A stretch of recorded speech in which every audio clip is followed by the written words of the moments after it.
Harimau Malaya Under 23 kalah melawan Filipina Under 23 dalam laga pembuka ASEAN Under 23 Championship 2025.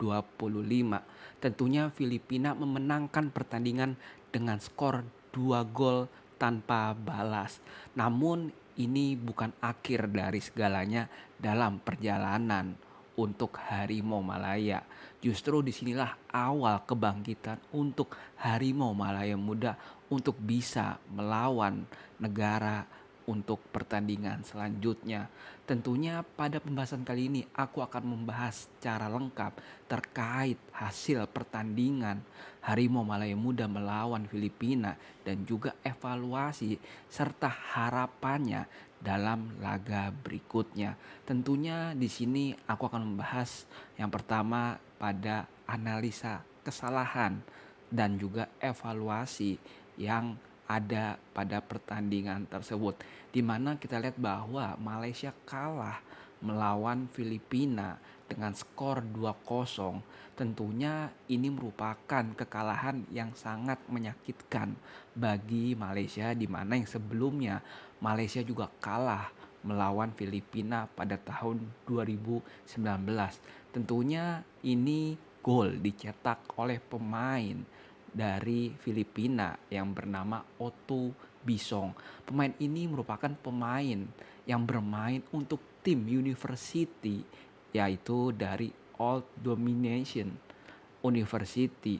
Tentunya aku sudah bilang sebelumnya bahwa pemain-pemain yang bermain di Eropa atau di Amerika Latin atau di negara-negara Asia seperti Jepang dan Korea tentunya memiliki kualitas yang lebih baik daripada liga di ASEAN. Tentunya walau kita lihat bahwa Otto ini bermain untuk University, tetapi Otto ini memiliki kualitas dalam hal finishing. Tentunya pada pertandingan ini dia menunjukkan kelasnya bahwa kualitas pada tim University di Amerika ini bisa untuk membahayakan gawang Malaysia ini. Dan kalau kita lihat bahwa dari pernyataan setelah pertandingan menurut juru latih dari Malaysia yaitu Nafuzizin, dia menyatakan bahwa kesalahan fatal dari 2 gol Filipina itu berasal dari kesalahan pemain belakang karena ball watchingnya dan kegugupan pemain belakang ini dan menjadi penyebab utamanya. Tentunya walau Malaysia mendominasi penguasaan bola, namun tentunya masalah utama ada di garis pertahanan yang tinggi, yang kurang disiplin dan juga respon pemain yang lambat terhadap tekanan lawan. Tentunya kalau kita melihat bahwa di lini belakang dari Malaysia ini gampang untuk diekspos dari sisi kanan. Apalagi kalau kita lihat bahwa pemain nomor 2 dan juga nomor 14 ini seringkali melakukan kesalahan di jalannya pertandingan saat melawan Filipina. Dan tentunya aku tidak menyalahkan pemain ini. Tentunya kesalahan berada di lini belakang sepenuhnya. Karena apa? Karena kita tahu bahwa pemain di lini belakang memiliki kapten yang bisa mengorganisir pertahanan, tetapi itu tidak dilakukan.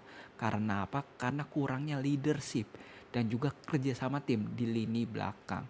Dan tentunya kalau kita lihat bahwa di lini tengah dan di lini depan ini pemain dari Malaysia atau Harimau Malaya ini sangat padu, sangat kompak, bisa one to touch pass dan juga bisa menjalankan instruksi dari pelatih. Tetapi kalau kita lihat bahwa di lini belakang ini sangat-sangat tidak bisa menerapkan instruksi dari pelatih.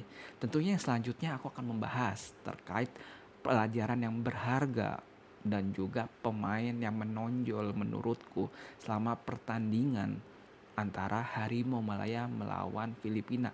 Aku tahu bahwa pemain ini merupakan pemain yang benar-benar layak untuk aku sebutkan. Karena apa? Karena dari kekalahan ini kita bisa melihat bahwa pemain ini memang sangat menonjol dan juga mempunyai kualitas untuk bisa menjadi pembeda dalam laga berikutnya Harimau Malaya. Tentunya yang pertama aku ingin mengatakan bahwa sayap kanan dari Harimau Malaya yang bernama Alif Izwan memiliki kualitas yang baik. Tentunya dia dengan Fergus Tierney ini sangat padu, sangat kompak dan sangat bisa one to touch pass. Tentunya kalau aku mengharapkan bahwa penyerang-penyerang dari Harimau Malaya harus bisa membantu. Kita tahu bahwa kedua pemain ini tidak cukup untuk bisa membuat Harimau Malaya menang, sehingga harus ada kerjasama tim dari sisi bertahan, gelandang dan juga penyerangan. Tentunya kalau kita melihat bahwa kedua pemain ini tampil baik dari operannya, one to touch passnya, terusan pressingnya dan juga kontribusinya untuk bisa melakukan penyerangan dan juga untuk bisa mengagetkan gawang atau kiper dari Filipina. Tentunya aku ingin berpesan kepada fans dari Harimau Malaya, aku selaku fans dari timnas Indonesia atau Garuda tentunya ingin mengharapkan pertandingan nanti di laga pamungkas antara Malaysia melawan Indonesia ini tampil dengan baik dan enak ditonton, dengan harapan bahwa Malaysia bisa memenangkan pertandingan melawan Brunei terlebih dahulu dan bisa tampil dengan percaya diri lebih maksimal untuk melawan timnas Indonesia. Karena apa? Karena melawan Filipina ini aku melihat bahwa tidak adanya kepercayaan diri dari lini belakang dari skuad Harimau Malaya Muda terlihat jelas. Apalagi kita lihat bahwa pemain dari skuad Harimau Malaya Muda ini sangat-sangat tidak bersemangat dan juga tidak memiliki mental yang kuat dan juga gairah untuk bisa memenangkan pertandingan.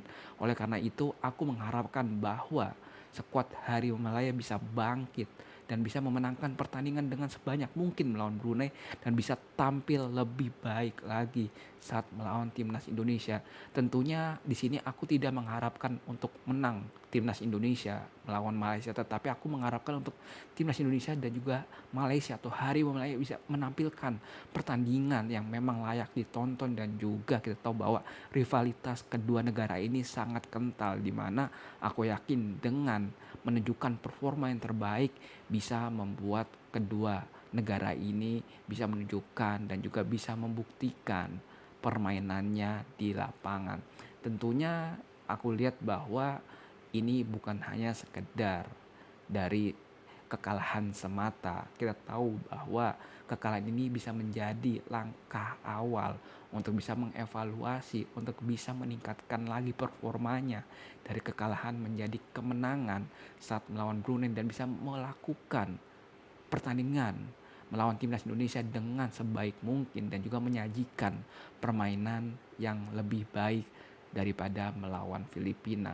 Tentunya ini kekalahan yang baik untuk Malaysia, untuk Harimau Malaya dan juga untuk fans dari Harimau Malaya untuk lebih sadar tentang pemain muda atau juga pemain jati diri atau pemain tempatan dari Malaysia untuk bisa dikembangkan lagi, tentunya dengan keputusan tidak adanya Liga MFL di Malaysia. Tentunya ini menjadi hal yang sangat harus diperhatikan, bagaimana untuk bisa mengembangkan pemain muda di Malaysia untuk bisa memiliki pengalaman dan juga kualitas yang lebih baik lagi di level ASEAN. Tentunya jika skuad Harimau Malaya mengambil pemain warisan, tentunya jangan melupakan perkembangan untuk pemain tempatan juga dan juga tentunya fasilitas dan juga serta taktik atau juru latih yang terbaik. Tapi di sini pada pertandingan melawan Filipina ini tidak ada yang aku salahkan. Pelatih, pemain sudah bekerja keras.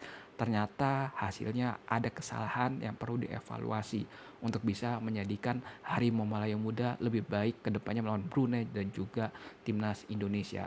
Sekian pada pembahasan kali ini. Jika kalian ada saran, masukan atau kritik, kalian bisa komen di kolom komentar. Jika kalian ada kritik terkait videoku ini, kalian bisa komen di kolom komentar. Sekian pada pembahasan kali ini. I love you all. Thank you and bye bye.